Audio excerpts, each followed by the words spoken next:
All right. Ok, þannig að ég á eftir að finna mér upp eitthvað intro. Já. Yeah, so best switch to English, I suppose. So it's worth commenting on the difficulty of being two Icelanders and speaking English together.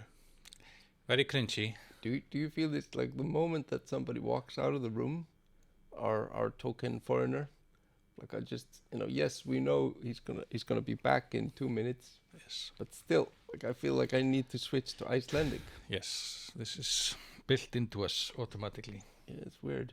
It's very weird. I wonder if that's been researched somewhere. Yeah. Possibly.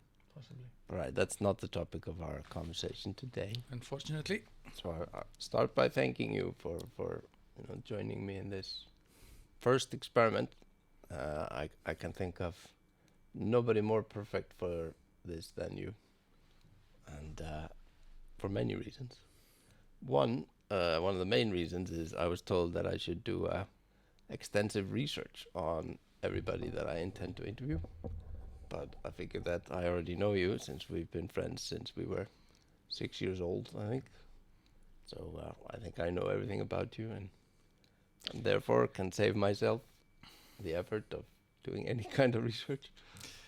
Yeah, maybe you don't though. No, Maybe you'll uncover something that you never heard about. No, you always surprise me. So I'll do my best. But so the point is that we are gonna go on an exploration of creative support. So that's our knot that supposedly ties together this conversation and every following conversation that I'm going to be having traveling around Europe and exploring creative spaces. Okay. So I suppose it would be great if we start with you introducing yourself a little bit. What's your name? Who are you? And what are you doing here? Okay, I am Arnar Sigurðsson. I do primarily two things these days. I run a company called East of Moon, which is all about community-centered innovation and creativity. And secondly, I'm one of the hosts of hafnar.haus, a rather large for Icelandic standards and perhaps other standards as well, creative space in the center of Reykjavík. So beginning with hafnar.haus, it's 3,000 square meters, 220 members from all walks of creative industry, painters, programmers, musicians. It's a space that we try to have the members put their mark on it as much as possible. It's in a historical building here in Reykjavík called Hafnarhús, which is the traditionally it's the place where wares would come from the harbor, very post-industrial. It also houses the Reykjavík Art Museum for reference for people. East of Moon is a laboratory in the sense that it engages in many different experiments. They're all geared around this idea that creativity is, of course, in one instance, the act of individuals, talented people, but in the final instance, it's the conditions that allow these people to do their work. It's the kind of social conditions, the community around ideas, sort of looking at how new things emerge from a community rather than an individual or a vacuum. Also very aligned with or like thinking through what we could call creative democracy, in the sense of like who has access to build the future, who is allowed to make mistakes, who is allowed to do new things, so that the kind of what matters for the world and society is not necessarily who makes a decision between A and B, or who gets to decide what direction we go into, like the way that democracy is presented to us, but rather like who has the privilege of being able to create things, make mistakes, experiment. This is where the real invention of the future happens. Not that we have, sometimes we have two options in front of us. You can decide A or B, but usually reality is much more complex,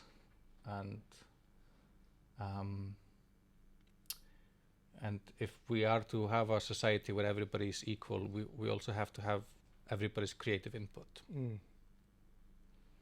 Wow. Yeah. That's a broad topic to jump into the conversation. Well, you know me. I do.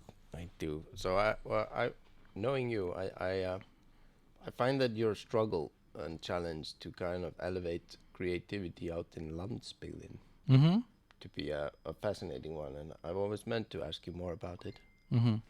So for context, in Iceland, as in many other places, we are fighting the decline of the non-urban areas.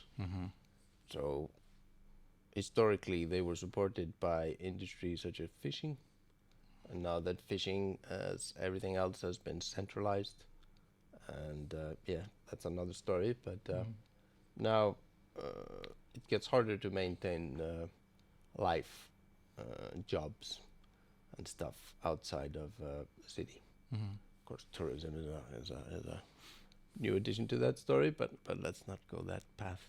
Yeah. Can you tell me a little bit about what is it like to come into a community with a set goal of increasing creativity? So I'm not somebody who's from the countryside or rural areas originally.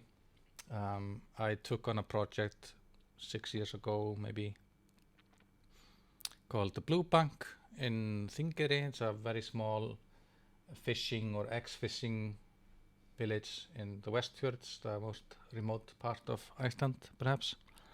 And my interest in rural communities is a little bit related to that notion that the future has to be invented by everyone. So I firmly believe that a lot of the problems that we have today, they stem from this alienation, like social alienation, like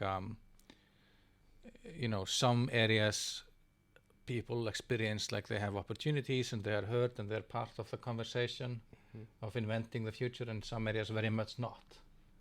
So a key thing to enact change and positive change is to involve everyone, because if they're not involved, they will be against. So the really quintessential story I tell sometimes is when Joe Biden was contending to be the nominee of the Democratic Party. He found himself in a meeting in New Hampshire. Did I tell you this before? No. And it was like it was a miners community. So it was a lot of miners in the audience, and a miners community is perhaps in this sense not so different from a fishing community, in that everybody's self-worth is about being a miner.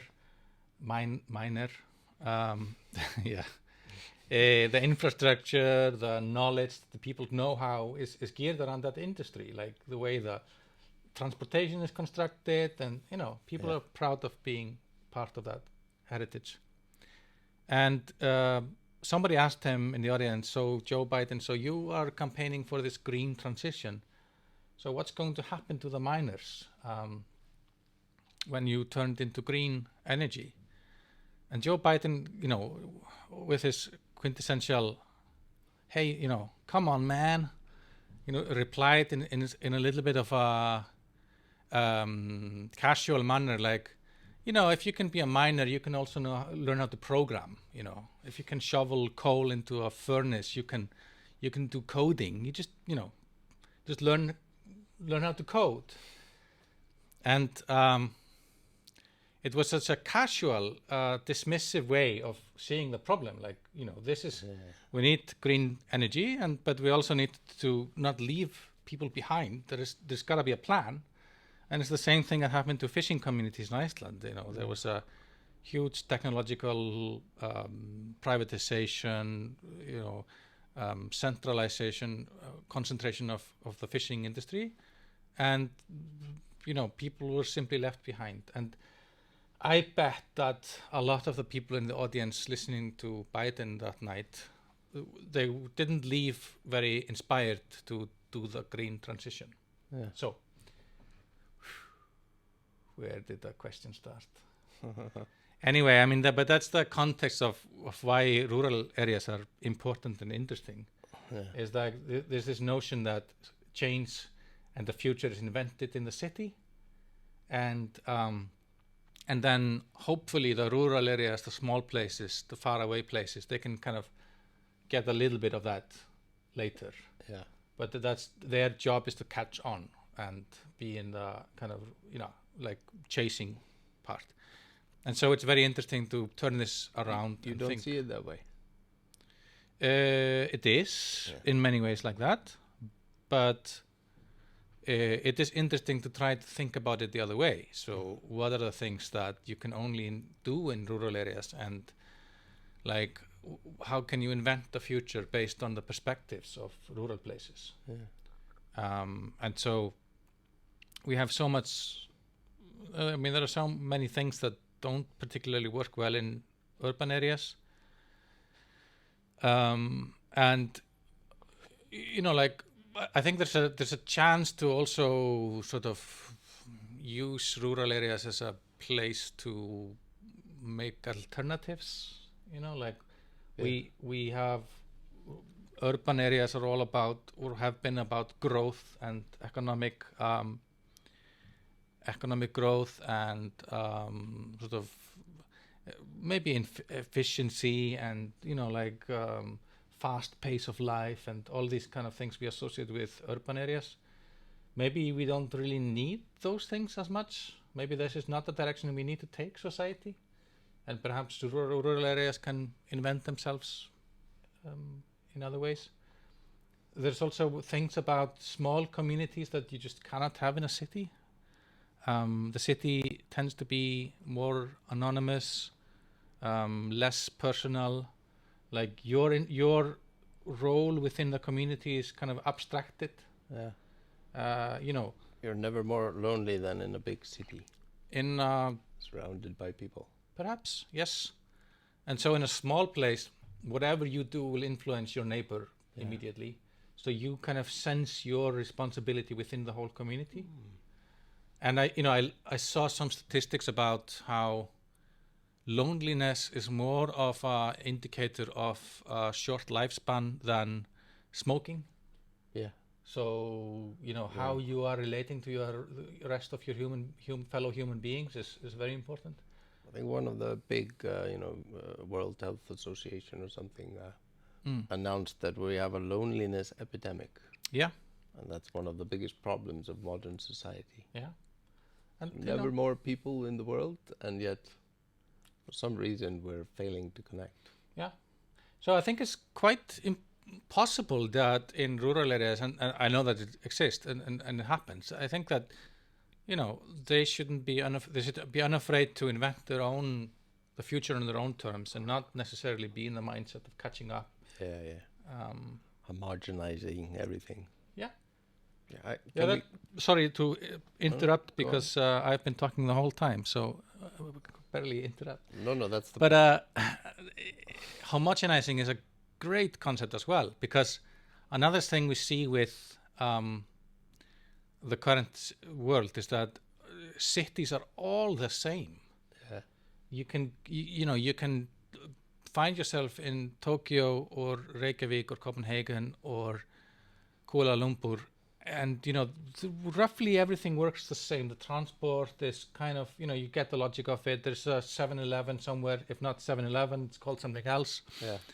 There's this and that. So gradually, kind of everything looks the same in cities, and that is from a resilience point of view, that's a vulnerability for humankind. Like the less diversity in the ways of living and the ways we interact with nature and each other, the less chance we have of surviving catastrophes like COVID or something like that. So it's also about that. That kind of brings over another topic that's on the top of my head from listening to you is the idea of creativity as a mechanism of accelerated adoption or evolution. So you have new technologies that emerge, and suddenly mining is no longer an important job. So do you maintain mining just for the sake of the culture and the miners, or do you come in with interesting supports that allow them, as you say, to decide on where the miners take that? Yeah. Obviously, I like that idea. No, I mean, that's a good question. I think that there is a case for there is a Short break. Stay tuned. I'll respond to that very interesting question in just a few more seconds. Yes. All right. So we were talking about creativity as a tool to help stagnant societies, outdated societies to evolve. Yes. You mentioned, should we subsidize the mines and keep it going even if there is not a need for it? And there can be a case for doing that for a short while to, not steer away some kind of a social collapse or catastrophe. And just also for people understanding that they will be their interest will be met and their needs will be met even if in the case of a transition, but then there has to be a transition. Exactly. And that's where things go wrong. Like there is a who puts that pressure? Correct. And there are fish factories that have been kept for decades by subsidies from the government. Clearly, it's not a great long-term strategy, and nobody wants that. And then you're at the mercy of whatever policy the government will have at any given moment. And other examples like stuff. I feel that the state should invest in these things, but it should invest in the transformation, not invest in the status quo. An example I sometimes take is in many small places it's hard to keep a grocery store open, like where you can buy milk and bread, and once that goes, perhaps it takes a long time to go to the nearest supermarket, so that becomes something that makes it difficult to live somewhere. And the government subsidizes small grocery stores in small and remote places. That's great, maybe they should, but at the same time there is a lot of innovation going on in supermarkets in cities with automation and different ways of servicing customers. And I wonder, what if we would take, rather than for decades putting a small subsidy on these stores, we would properly invest in new ways to keep stores open in rural communities. Like imagine a small store. This is just an example. I don't know if this is the solution, but imagine a small store in a little town where it's just, there's a CCTV camera and then there is a self-checkout. Something like that, It would be interesting if they just do a couple of experiments, different ones, different parts. Exactly. See what works. This is like something that I feel like on a international level, like maybe European level, there should be institutes that just working on, I call it region tech. I think I invented that word, maybe somebody else used it. So like just... What is region tech? So region tech is technology that is geared towards supporting, regional development. Yeah. So like, Makes how sense. do you solve the problems of getting people access to groceries in small places where keeping a store open is just not viable economically? The current method is to subsidize them and pay them to keep open, but you're not solving any problem there. You're just delaying the effects of it. Have you ever seen like a list of essentials? So you want to have a rural community of a certain population, you need grocery store, medical services. Sure, something like that exists. Maybe, but it's it's a very obviously subjective thing. And yeah. One thing I'd like to try to take from you at some point is knowledge to take to Nepal, Okay. because there they have a similar situation as here. They have a country very different from Iceland in many ways, but they have one capital city where if you have a child, if you have an old person, if you need medical attention, so education and health is the primary reason why people just need to move to Kathmandu. Right. So if the government of Kathmandu could come in and somehow make sure that there are existing hubs. I actually had a friend who is trying to do just that. Make a place where old people get medical services. Yeah. And they teach young people essential life skills. Yeah. And then, but Yeah. yeah, I don't know. I think, do you know about the Swedish Lidskolaner, those endeavors? Somebody was telling me about this. They wrote a book where they were talking about how at some point they didn't like the way the educational system was working, so instead they started a place where local farmers would come and teach kids how to farm. Okay. And then local fishermen would teach them how to fish, and then they would learn handcraft. So they would learn the things that would be then waiting for them as job opportunities, rather than learning abstract concepts that had no marketable value. Yeah. I mean, one of the challenges of small places is that the system is invented in the city. So the types of organization that you use to learn, the model of the school comes from a city, where a certain size of class, a certain diversity of subject is ideal. And if you would invent it in the countryside, in a rural community with mostly farming, you would do it totally differently. You do it like in the old days, maybe when there was a traveling teacher or something like that. Maybe there would be a lot more remote teaching, maybe online courses and stuff. But the standard and the model is always imported into these places. So rather than, like you say, like doing it on their own terms, teaching stuff that might be the strength of that specific community or something. Yeah. They end up trying to do something that isn't inherently possible. No. There.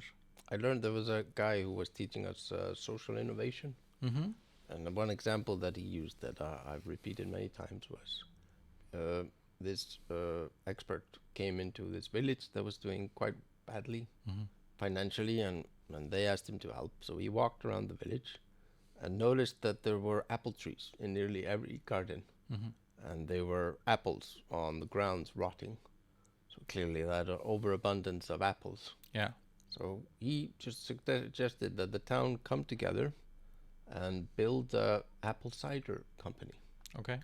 And which they did, and started producing really good apple cider. Initially, the buildings and everything was funded then by the local council. And everybody working there would be the wives and people who had time to contribute. And then it did really well. And then eventually they sold the factory to a private individual who then continued to run it like any other company. Okay. But now the town had funding and resources to build a new gym, a new local hub, which made living there that much more desirable. Yeah. And therefore, companies would come and locate there because they knew their employees would be more likely to be happy and Yeah. content. Yeah. Yeah, there are many stories, and it's a difficult place where a community finds itself in like a downward spiral. Yeah. And sometimes, and the problem there is that because everything is sort of going downwards, businesses are closing down, and that's why families are moving out, and that's why services are being cut, and so it's like a vicious downward spiral. It's a broken window theory. Perhaps, yeah. If you don't repair the window, then the real estate goes down, and Yeah. the building gets abandoned, and the nearby buildings gets abandoned. Right. Yeah, like and in a lose the similar way. neighborhood. So the difficult thing there is that for an individual company or person, it doesn't make sense to invest there because you're up against, like a societal problem. So very often in these cases, the only actor that can come in and can invest and do something, whether it's a cider factory or something new, is like the public sector or the municipality or something. Because in those circumstances, it can be very difficult to capture the results of your investment because you need to sort of turn the whole ship around until something positive will start to happen. And I think we're way too shy about that in smaller places for the municipality. That's one of the reasons, one of the problems is like many times the town council has been merged with a bigger town. Yeah. And people look at that and they calculate the savings that they imagine are coming from that. And then the local bank has been, siphoned off to some bigger national bank. And so the whole community is left with no institutions to instigate such things. Like in your story, there's a wise old man that came to the village. But sometimes like the capacity of the community to take these actions, cider trees or cider trees, apple trees, are around and nobody does anything. But that's often because the capacity has been sort of the teeth have been drawn out of it. How to rebuild that capacity is like a fascinating thing. There was a book I read once in it had this term called asabia. Okay. It's a term from like Bedouin tribes when they used to be warring with each other constantly. And some philosopher described this concept, and what it means is a group's ability for collective action. Okay. So I like thinking, it's hard to kind of put a number to a savior, but it's fun to imagine that there is a number. Yeah.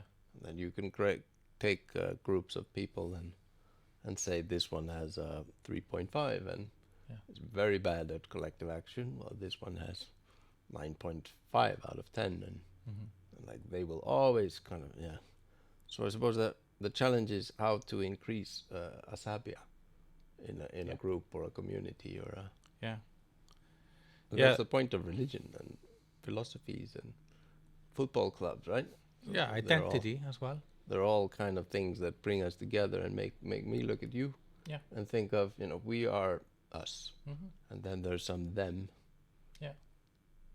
That's also going back to this municipalities merging. The trouble is that it is about identity sometimes. So, you look at the world through who you define yourself as, and if you define yourself as being from Flateyri or something like that, it's not the same when you make collective decisions that involve all the other municipalities or the other communities. Whether you look at yourself as German or Bavarian or look at yourself as something else. So it's the ability to collectively do something has a lot to do with identity. I think that's going to be one of the themes I'm going to look for as I travel. Great. I was recently in Spain and we went into stores Uh-huh. and we would always ask what's local manufacture. Okay. And mostly when we were in clothing stores, they just shook their heads and said, we don't have anything Spanish. As if they would never bring something as low as stuff made in their own country. I found that really interesting, and kind of this national pride. So I think that's something that can be, edited. Yeah. Apparently, Denmark is the capital of fashion in What? Europe. I was told. Yeah, I know. Copenhagen is where people from Poland and nearby countries go to stock up and get fashionable. Okay. Yeah, who'd have thought? Who would have thought? Yeah. I mean, we won't see it ever, but Nah. But okay, so I'd love to follow that thread, but I want to pull us back to this space. So can you tell me a little bit more about how has it been to kind of bring in people from all over the world and try to create this harmonious collective? Ooh. Well, harmonious, I don't know, but for sure, myself and I think also the people who are involved in this, we are interested in creating something that's bigger than the whole is bigger than the sum of the parts, kind of a thing. And it's an opportunity that there hasn't been a big space like this available of this size before, I think, and maybe it won't in the future. So it kind of feels like an opportunity to build something and have a momentum of creative people come together. It's very easy to fill the space because we are able to offer it very affordably, thanks to the city renting it cheaply to us and other patrons as well. Not everybody who is here is necessarily interested in some sort of a collective action or collective participation, which is fine. So that thing is emerging a little bit.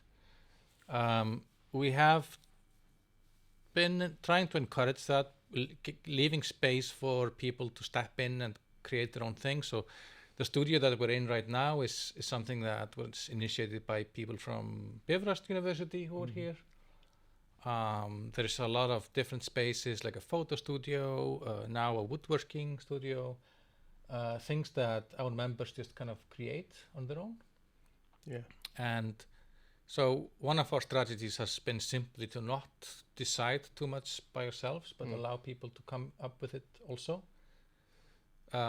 We also have a digital layer, which East of Moon is developing around communicating within the space, like a platform around that. We have also, initially the members created a committee which the members kind of vote for, and that has developed into a members association. How active are they? And they're pretty active. They meet every 2 or 3 weeks, and have had some initiatives like a party and stuff like that, and creating a website. We, the hosts, are still in quite an active support role for all of this. Yeah. It also takes time. We've been running for a year, and it's apparent to me that it takes time for people to learn how to work together. And another thing that I've been thinking about a lot recently is how you mentioned this word. What was it? Asabia. The kind of capacity to work as a collective. Yeah. And that definitely, I think, in society as a whole, just people necessarily don't know how to organize an association and vote for things, or do minutes of a meeting, or have a board, or just these things that people used to know because everybody was in some association, like what we call félagsstörf in Icelandic. Yeah, I've noticed. I've founded a few associations, and I see the value whenever somebody shows up who clearly has done this many times before. Yeah. And they always become the guy that we ask, is this legal? Can we do that? Right. It's the legal part, but it's also it's the structure. for sure, yeah. like, okay, it has been determined over centuries of experimentation that in a board of 8 people, it's a good idea to have one chairman Yeah. who can be the one that remembers to call the meetings and as a point of contact between meetings. It's also very helpful to have one, secretary who takes minutes. Yeah. It's also very helpful to not write everything down in the minutes, Yeah. like some stuff that's just like, okay, but take the most important points that were decided on and the stuff that needs to happen next time. So just this capacity to learn to do this, I think as a whole, Icelandic society has lost a lot of that. All of it, yeah. Yeah, and we are building we're trying to build that up, and also build up like collective responsibility, and everything from taking out the trash to being nice to people. Would you say that this has been easier or more difficult than you anticipated in the beginning? Wow.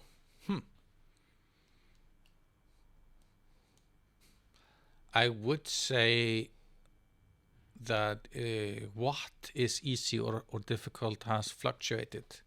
So when I met Renee, I should mention that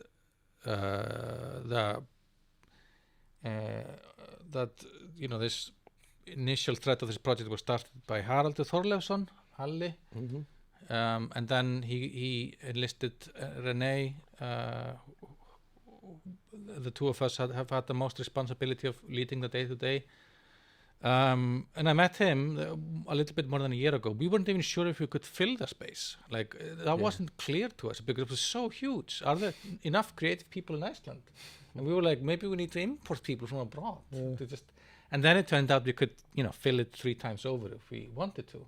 So that's something that wasn't a problem. I think that is so important for us and our political structure to know. Yeah. That there is an unmet need. Yeah. But then another thing became apparent, which is like the scale is such that everything becomes difficult. Like, just changing the locks on all the office doors. Yeah. That's we need to buy 400 keys for that, and things that one thing is difficult to communicate practical things to 250 people. Yeah. And it just takes 10% to not listen or not give a shit for it not to work. I think that one thing was extremely difficult in the beginning because I work, and Renee as well, half-time on this. And we were trying to do our other jobs alongside it, but just I calculated at some point, like if it's 200 people and each one has one thing that they just need to tell us or ask us per month. It doesn't sound like a lot, like ask us about one thing per month, like how the doors work or whether they can do this. But if you take 200 and divide it between 20 days, that is like 10 things per day. Yeah. So the sheer number of things that just kept coming our way was quite a lot in the beginning. Then we got additional team members, Dagur and later Noam. So that's become less difficult. Yeah. But yeah, like organizing and engaging and motivating people to do interesting things. It works to some extent, and nice things are happening. It also takes time. I imagine it's hard to find a model that you can just enact and then maintain, because you kind of need to come in and give people space to make their own mistakes, as you said, and but then at some point you need to step in and say, like, now I'm taking control. We're gonna make it this way, and these are the rules, these are the regulations. Yeah. And then you need to be able to step out again and kind of let your community, figure things out. Yeah. It's definitely a balancing act of, sting like a bee, float like a butterfly, and be switching between those sides. Yeah. And deciding on which things you need to be quite strict about. And also, like, we have conversations with people where they want to do it differently than the framework we have established, Yeah. or get some kind of different deal. And in the individual context of what they are saying, it makes perfect sense. But when we need to extrapolate that to everyone, then it becomes impossible. So we sound and feel like the assholes a lot of the time, trying to maintain some boundaries that we've set. Yeah. But that's also because we can't be renegotiating the system every single time somebody shows up. I think I think every project needs a good asshole. So they're very lucky they got you. That sounds worse than it is. It's actually a compliment. No, definitely my role is to be the guy who is unafraid to confront and set the boundaries. Yeah. You are lucky enough to know Renee, that he's more of a floating, organic being. I think you make a really good balance. Yeah, I hope so. Yeah. Hope so. But you have definitely been understaffed, so I'm glad you're getting more. Yeah. Expanding the community and. Yeah. And I think that's one of I imagine a fun focus for your efforts is to make yourself redundant. It's true. You can step away one day and everything just continues on and continues growing even. Yeah. Then you've really succeeded. That's true. I'm so, whenever there's something going on that I have no clue what is, I see that as a sign of achievement. Like I had nothing to do with this, but it's like something is happening. Yeah. Yeah, it's beautiful. All right, shall we do 5 more minutes? 10 more minutes? Yeah, I'm game. 10 more minutes, and then For sure. then we'll cut it. What's the most important thing the world needs to know from Arnar Sigurðsson? Yeah. In 5 minutes. Well, you are a wealth of knowledge, definitely. So I feel a lot of responsibility now. So what's your favorite color? Red. Red. Of course it is. Communist.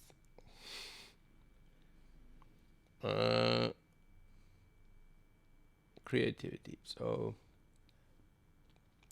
what's the importance of art? I'm kind of bored with art, to be honest. Okay. I'm... For this reason that we've been talking about, the way art is thought of today and often it's very individualistic.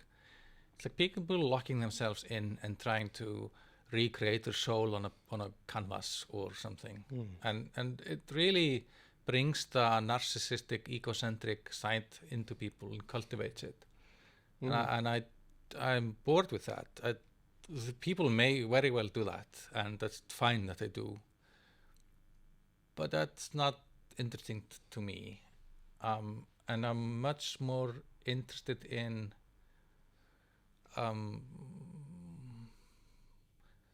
finding ways to incorporate creativity and personal expression into everyday life than to make it into a specific category of human activity.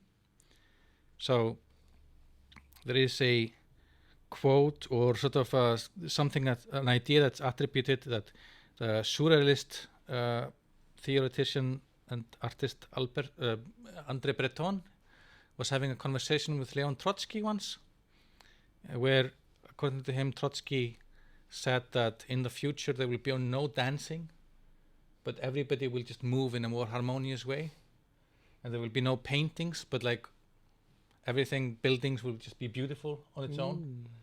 And I like that. Yeah, I think life should be interesting and pretty, and there shouldn't be a special job to be doing pretty things. I don't know if I told you yet about the Kathmandu project. Mm-hmm. The short of it is that I allowed a bunch of people to paint who otherwise probably would not have painted. Mm-hmm. And then I started it, Yeah. but then I kind of pulled myself out, and I just observed like this flora of people Mm-hmm. all kind of falling into this creative state. Mm-hmm. So That is interesting, I think, and that's pulling people into a creative space more than seeing what's the most famous artist today creating something for billionaire investors or some museum institutions. Like that shit's that boring to me. yeah. Maybe once in a while they can create something interesting. Oliver Eliasson is a nice guy, I'm sure, but I don't expect anything from that direction that's going to change my life. Well, I'd much rather see somebody like in Kathmandu start to paint, or like maybe to some extent, like make it part of everybody's life. I heard there was some analysis of music where they Mhm. were looking at if you go 10 years, 20 years, 30 years back, Mm-hmm. and you look at the music that was created then, Yeah. which of that music is influencing today the most? Okay. And then they looked at things like popularity and stuff, sales, Yeah. and found out that that was not a correlate with influence today. So that the main influencers were often people that nobody noticed Right. other than potentially other artists. And Like then, the artist that the artist like. yeah, Right. Yeah. yeah. So that's I'd like to be one of those. I would too. I think. I think kind of maybe I want to be in between. Put this video in front of some people too. Take this and Yeah, bring the message to the world. we'll figure something out how to make it more sexy. Yeah. Two middle-aged white men sharing their opinions. Yes. Yes. Yeah, we have so much to say. We do. People need to hear this. People need to hear. From Kathmandu to the Westfjords. Yeah, yeah, it's a good spectrum. Mm-hmm. No, but I agree with your idea on art. I like. I think we've explored the individual pretty thoroughly, and Yeah, the masturbation. yes, and I mean that's the game, and I kind of like the game, but I think of it as a game. So like there are certain things that I can do to elevate myself as an artist. So I can share my story and allow my artwork to be ingrained in the story. So even if my artwork is good or bad, doesn't matter. It's become like somebody puts it on the wall, points to it and says this was painted by a guy who went to Kathmandu and he's in a wheelchair. He paints with his mouth and yada yada yada. Everything just allows him to kind of seem also slightly more interesting as a consequence. This is a conversation that happened a lot about the NFTs, which I know you love, where the value proposition was that people would be buying them to decorate themselves. So NFTs, useless as they are, become kind of ways of buying a personality. And the Ape Yacht Club, of course, is a perfect example of that now in hindsight. Yeah, I mean the premise of that was to create exclusivity out of something that was inherently copyable, right? Yeah. I mean, most digital. Well, no, not copyable. I mean, the idea was that it had this what's the word? Non-fungible. Non-fungible. Yeah, no, that's what I mean. Like a JPEG, normal JPEG, anybody can see it who has a screen. Yeah. But the NFTs allow it to become an exclusive item that only one can have. So Yeah, which is an interesting thing. Let's not end on NFTs. I know you don't like it, so. No. So any final thoughts? I'd love to do this again. But, Yes. Yeah. Any final thoughts? I mean, Creativity, creative spaces, bringing people together to foster this greater than the individual collective. I mean, I'm interested to see what you come up with and what you see in other places. So this project could be an interesting series to me. Yeah, so I originally wanted to use disability, so that was my area of interest for a long time and still is in many ways. Yeah. But I wanted to interview disabled people and use those interviews to kind of gain insights into the cultural perception of disabled people, Okay. the social support structures, and then extrapolate, from their economic situations, religious, like one anecdote was in a country where they really show a lot of love to each other. They don't really think so much about disabled people. And when I started kind of researching that, it turns out that ingrained in their religion is that if you are born, so this is karma. If you're born with a disability, it means you were probably an asshole in your last life. No, you were an asshole in your own life, so that's why you weren't born with it. But It was. I earned this situation. But it allowed me to do certain things. I think. Is that the Hindu kind of perception of you think? Yeah. Interesting. Yeah, I think they are emerging out of it, but it's kind of, they have the caste system, so you're born and you deserve kind of your economic situation that you're born into. Yeah. And it's a mechanism for kind of maintaining social stability for that form, for better or worse. I mean, that's another conversation. Yeah. But I did find it really interesting when somebody told me this, that one of the reasons why they don't think about supporting people who are born with disabilities. Right.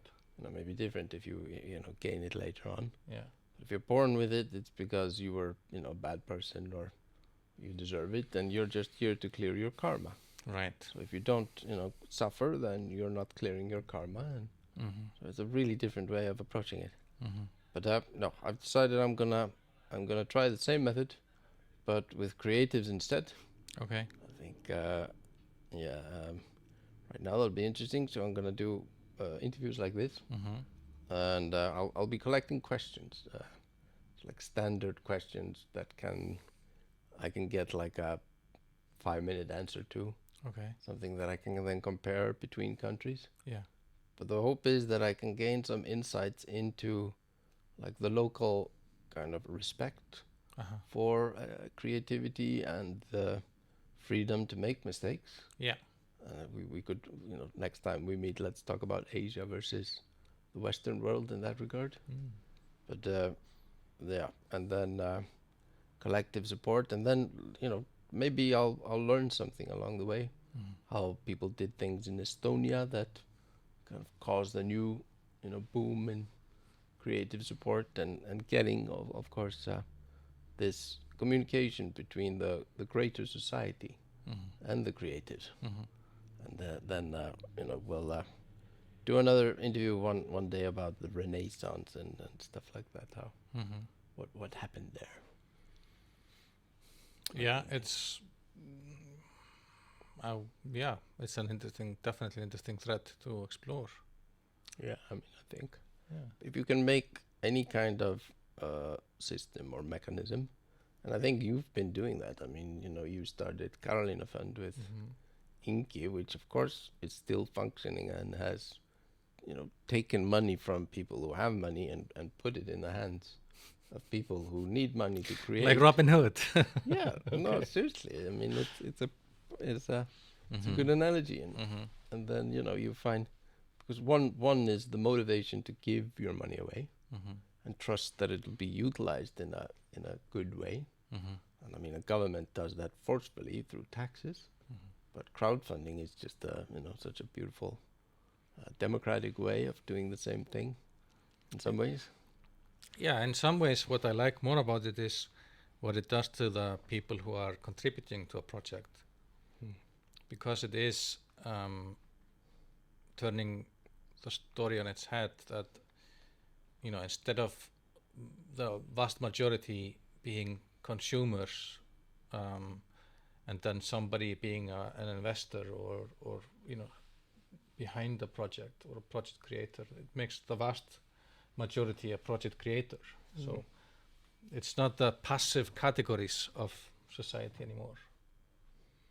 So that's, but and I do think that is the red thread in what I want to do and have been doing. What? Summarize it again. Weren't you listening? No, I mean in a similar way, like we were saying that like art doesn't necessarily have to be like a category of its own. That it should be an ordinary everyday thing to make something pretty and beautiful, and not like here are the special few who are making art. With crowdfunding, it's great that some people got money to create their projects, but I'm almost more interested in the people who contribute money to projects, because it's allowing them to become actors and allowing them to become investors or entrepreneurs. So it isn't reserving that category to a chosen few important people, but it's reserving that, socializing that. That was just my point. Maybe it's obvious. Yeah, no, opening up creativity for everyone. Exactly. I love that. Yeah. I think that's a wonderful way to end this first interview of ours. How did I do? Well, you did really well. I hope I did okay. Yeah. I'm thinking if I need to invent some kind of and that's all folks ending for the interviews. You can test a few ones now. Okay. We can cut it in. All right. Let's see. Let me leave you with this stuff. One I did. Profound, deep thought. What if it wasn't profound? Maybe I had a thought, because I thought you were getting at that before. If you're going to be doing lots of interviews with different people in different situations, but similar intentions. Yeah. Like the first interviewee can come up with a question for the second one. I like that. Yeah. And then it's kind of becomes a thread where or you can collect the questions from before. When you said I'm collecting questions, I thought, hey, maybe that would be funny. Yeah, I like that. And then you can cut it in with the next interview. Yeah. Okay. So, address my next interviewee. So, what's the next interviewee, how does one create the psychological safety in people so that they feel enticed to step up and create own things and share things and make experiments? How do you make people not just the formal frame for it, but the psychological frame for it? It's a good question. Thank you. Yeah, I like that. I'm very tempted to answer it myself. Well, go ahead. No, I'll do it in a future interview. Okay. All right. But, I think that was kind of not my intention with the Nepal project, but the way it evolved was that I started. So I set myself up, and people come and they see there's a guy painting with his mouth in a wheelchair, clearly very limited, and yet he's painting. Exactly. And then generally kids would join, and my people around me would invite them to start painting, and just one of my favorite moments was when I saw this guy dressed in a suit.